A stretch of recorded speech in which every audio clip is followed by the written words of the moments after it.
Um, uh, you're never allowed to cuss. So I'm going to give you back your quizzes that you guys finished yesterday. We're going to spend the beginning of class going over those, and then we will go through the questions from your homework together, and we will see where that takes us. Okay?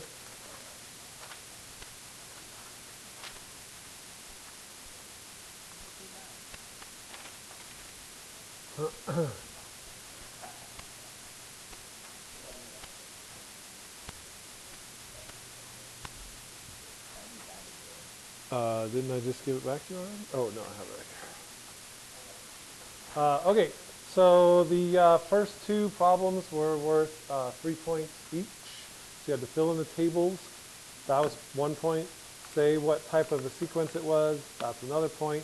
And then come up with the equation for it too. So on the first one, if you look at the y values, they're going up by 7, right? So you go 33, 40, 47, and 54. Since you're going up by the same amount each time, that means it is an arithmetic series or sequence. And the equation is y equals 5, because that's what you're starting at, plus 7x or 7n. Okay? Did you have those? Somebody had those backwards. No. Okay. Yeah, Dylan? No, why don't you, I'll give you a different one, so I'll give you this so you can look at it, and then when you're ready to take it, I'll just make a new one for you, okay? Oh, I'm not going to answer that question. All right, number 2, that one you are multiplying by 3 each time, so the missing values are 243, 729, and 2,187. Since you're multiplying each time, that means it is geometric. And the equation is 1, because that's the number that you started at, times 3, because you're multiplying by 3 each time, to the x. Okay? Any questions on that one? Okay, number 3, anything to the 0 power is 1, so that one's 1. Number 4, when you multiply the bases, you add the exponents. 3 plus 3 is 6, so it's 5 to the 6th. Number 5, when you have it to the negative exponent, you go 1 over that and make it a positive exponent. So you could either go 1 over 3 to the 4th or 1 over 81. The reason why, when you guys, some of you, Matthew, put decimals as an answer, I marked it wrong, because it says write your answers in exponential form. You're not supposed to just type that into a calculator. That's not really testing that you know anything, you know what I'm saying? So does that make sense? Okay.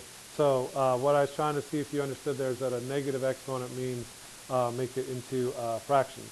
Number 6, since you're dividing, you subtract the exponents, which is 2 to the 4th or 16. And then number 7, if you add them on top, you get 8. If you add them on the bottom, you get 0. And 8 minus 0 is 8. Questions about any of those? Yeah. Right, because that is what 4 to the 8th is. But you did the exponent simplifying work, so I knew that you understood how to do that. Okay, number 8, square root of 24. You can rewrite 24 as 4 times 6. The square root of 4 is 2, so that comes out. And so that means that the answer to number 8 is 2 times the square root of 6. Number 9, same dealio, but this time with the square root of 48. You can rewrite that as 16 times 3.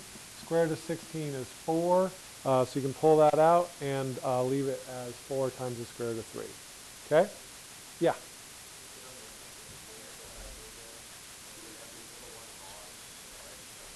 Well, if you don't do it, then I'll just give you a 0 on it. Like, you have to do it eventually, you know what I'm saying? So it'll make your grade better if you do that and even get one of them correct. So right now I haven't put anything in the grade book for your grade because I know that you needed extra time.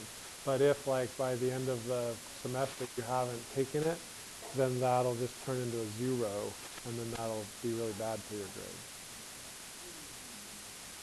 Okay?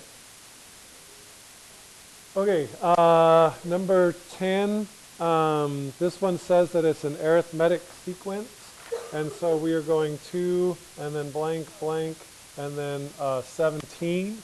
So we have to go 15, and we are adding 3 times to get there. So 15 divided by 3 is 5. So that means we have to go up by 5 each time. So 2 plus 5 is 7. 7 plus 5 is 12. 12 plus 5 is 17. So you know that it matches up. Okay? All right. Then number 11, this is the trickier one because this is geometric, so we're multiplying.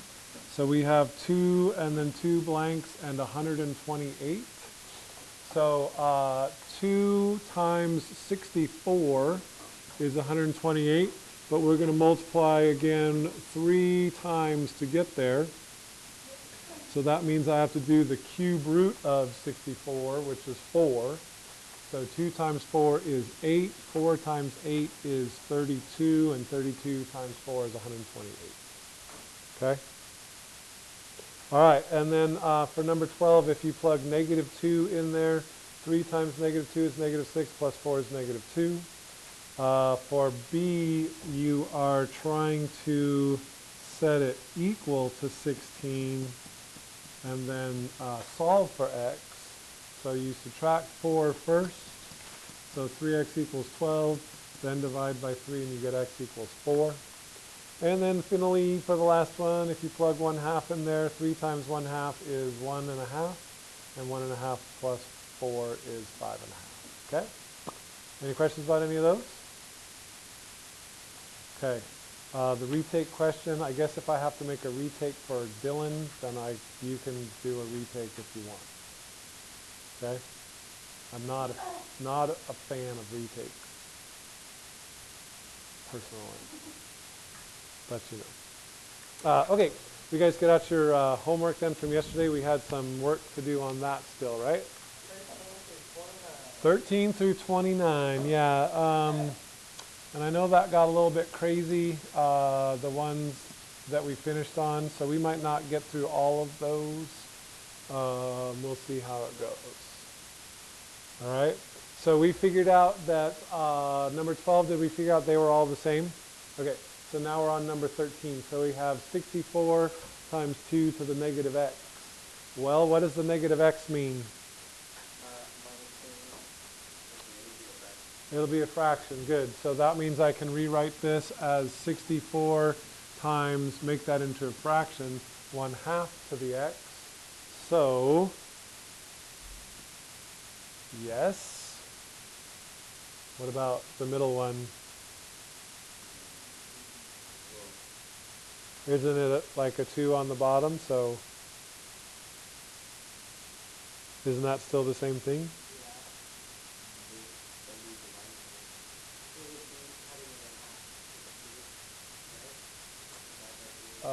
But you would do the exponent first.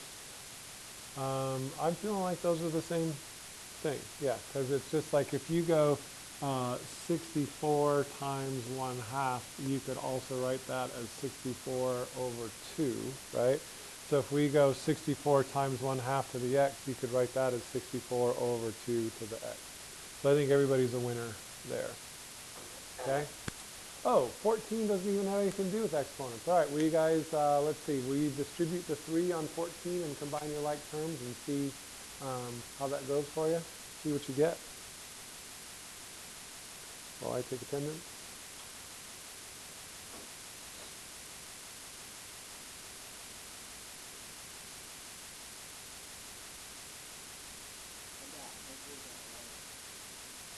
Did you distribute the 3? Okay, will you do that now?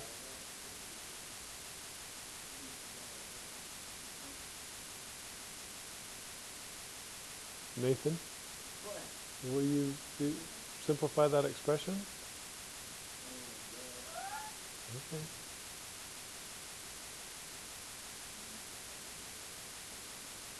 Okay, what do you get when you simplify and combine like terms? 3x plus 1. Okay, this one's already simplified. It's just 3x minus 1. What do you get when you distribute here and combine like terms? Well, when you distribute, you get 3x, right, 3x minus 6 plus 7, so that is 3x plus 1.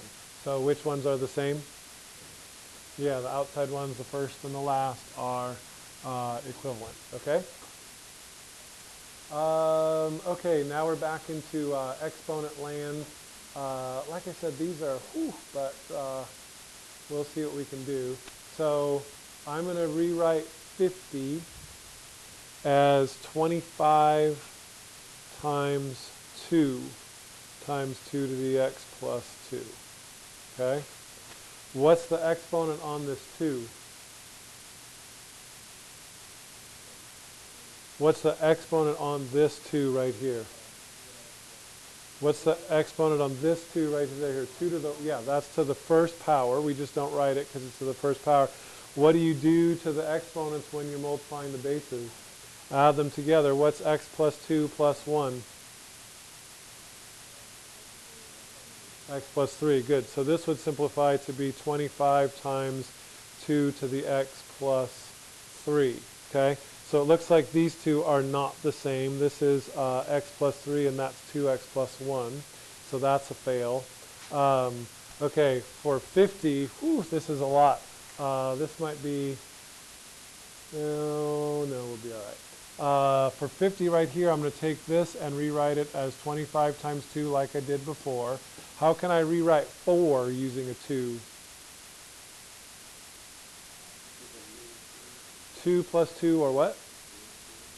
2 squared, right?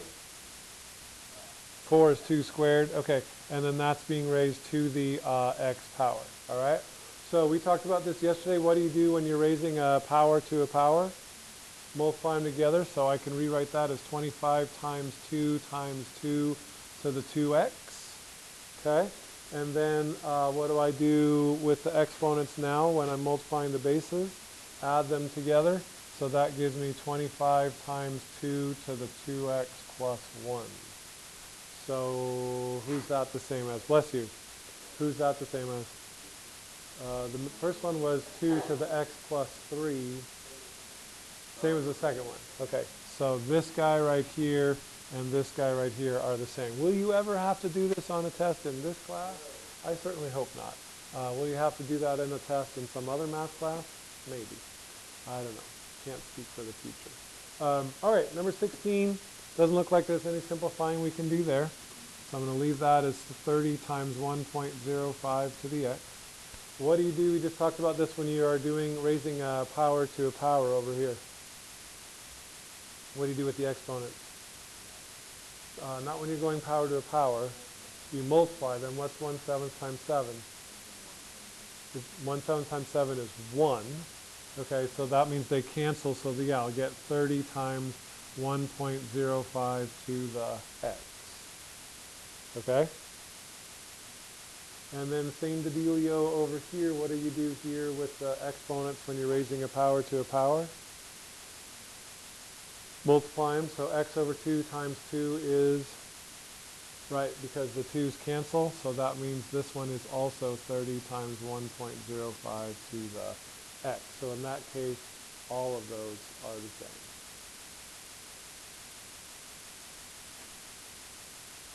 Kind of? Okay. All right, and then the last one, this first one I can't simplify, so I'm going to just leave that as 20 times 1.1 to the x. What do I do with the exponents here when I have a power to a power? Multiply them together, so -1 times -1 is times, -1 times -1 is positive what? 1. Okay, good. So those will cancel also and give me 20 times 1.1 to the x. So those two are the same. What do I do with these exponents also? Multiply them. So 1/5 times 5x is just 1. So this would also be 20 times 1.1 to the x. Okay? These last two aren't too bad. I might reserve the right to put something like that on a test. This, changing them into different exponential forms, is a little bit much. All right, what do we got next? Okay, you guys can do these, so I'm going to give you a couple minutes to do these on your own. Let's see, shall we? Oh, sorry.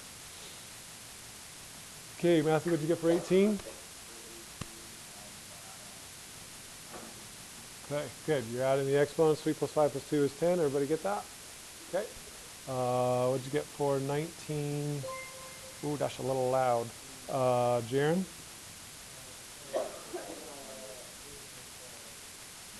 3 to the, what'd you say? Yeah, please don't do that anymore. Jaron? Good. 4 times, seriously. 4 times 5 is 20, so this is going to be 3 to the 20th, okay? Okay, how about the next one? Still really loud. McKenna, what do you get for the next one? To the 19th? Yeah, because you go 3 times 4 is 12, plus 7 is 19. Okay, everybody good on those first three? Yeah, all right. Okay, how about x to the 3rd to the 5th? So, there we go. Luis? X to the 8th, because 3 plus 5 is 8, right? Okay, some of you are not doing number 22 correctly. Matthew, I don't know if you simplified this correctly. X to the negative b, anytime you have a negative exponent, you go 1 over that number to the positive exponent. Okay? All right? Okay, and then for 23, this is where things get weird because they have variables, so you can't actually figure out what they are by adding them together. So, Nathan, it should be x to the a plus b, because when you're multiplying the bases, you add the exponents, okay? All right, 24, x to the a to the b. What do I do with the variables there, Riley, for 24? Good, awesome, because when you go power to a power, you multiply the two exponents together. Love it. For 25, Dylan.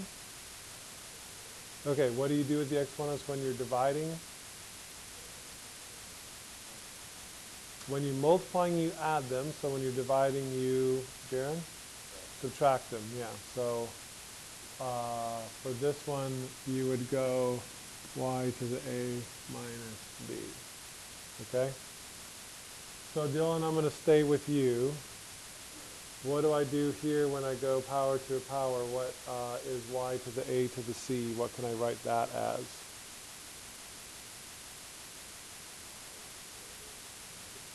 No, y to the ac, because when you're going power to a power like this over here, you multiply them. Okay? And then that's still over, that's still over y to the b. So what do you do with the exponents now when you're dividing? Nope. Subtracting. Okay? So it's y to the ac minus b. Okay? Dylan, the reason why you subtract is because if I have x to the 5th over x to the 2nd, that's like x times x times x times x, right? That's x to the 5th. And then x to the 2nd is like x times x. And so I can cancel, aka subtract, 2 of the x's, and that'll leave me x to the 3rd. Okay? So division, you can think of it as like since you're canceling, then you're going to end up subtracting the exponent. All right? Okay. Okay, how about number 27? Weston?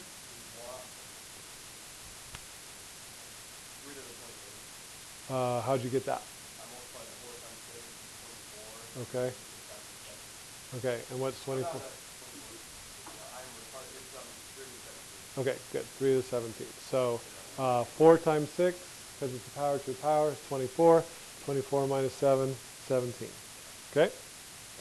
Alrighty. What about the next one, Talia? Okay. Okay, nope, don't like that very much. What is the r? What's the exponent with the r on the bottom? No, the 2 goes just with the s. So the r doesn't have an exponent, so that means it's a 1. Okay? So now you're going to do just like Dylan and I were working on together. You're going to subtract those exponents. So 5 minus 1 is 4. That's okay. So that should be r to the 4th. And then s to the 3rd divided by s to the 2nd is, right, s to the 1st, which I'm just going to not put an exponent there. You can if you want to. It won't be wrong, but you don't need to. All right? Okay, then the last one. Nathan, take us home. Okay, so I got x to the 5th over x to the 8th. What do I do with the exponents when I'm dividing? So 5 take away 8 is, okay, so that's x to the negative 3rd. Then with the y's, 12 minus 9 is,